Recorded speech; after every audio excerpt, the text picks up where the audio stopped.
Overnight oats with me for the week. I'm eating overnight oats this week on Wednesday morning and Friday morning, and I typically like to make them a couple days ahead of time just to make sure that everything in the mason jar is ready to go. For my dry ingredients, I like to use some ground cinnamon, some peanut butter, and of course the oats. For other ingredients, I'll use some 2% milk, some bananas. Of course, they're not ripe yet, but they will be by the 2 days that I actually eat it from now, and I always meal prep them in these. So I will always do a half cup of oats just because that's plenty for me. It fills me up perfectly fine. So I don't see the need to do any more. I always pour it over the sink because it goes everywhere for some reason, pouring it into a small jar like this. So I pour my oats in the jar just like that. Next up is a cup of milk, pretty standard, or you can use water. I like milk because it gives you a couple extra nutrients and those sorts of things, but honestly, you can do whatever you want. Next up, and the most important step for me, is peanut butter. I love peanut butter. I do 2 tablespoons per jar. It's 180 calories, 7 grams of protein. I really like peanut butter. It adds the majority of the taste and the flavor for me, so I definitely do not go light with peanut butter. So after I do peanut butter, I do a top layer covering of cinnamon. I really like cinnamon, and my favorite classic, of quick oats flavor was apple cinnamon when I was super young.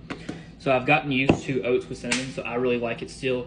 I don't do the pre-packaged oats because those aren't as healthy as making them yourself, but I do still like to put some cinnamon in there that's organic and good for you and adds a little bit of extra flavor. For fruits, you can truly do whatever you want. I like to do bananas because bananas are just simple, and I really like bananas. They give you essential potassium and those sorts of things.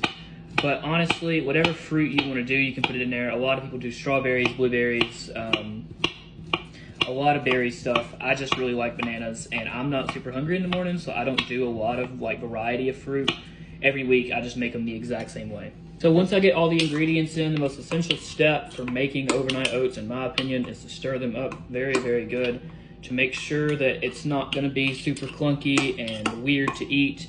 I mix them up really good, stirring them. So once you finish shaking them, getting them all mixed up, you'll put them in the fridge. Wait about 2 days is what I recommend, but honestly, you can eat them the night before. You can make them the night before, even the next morning.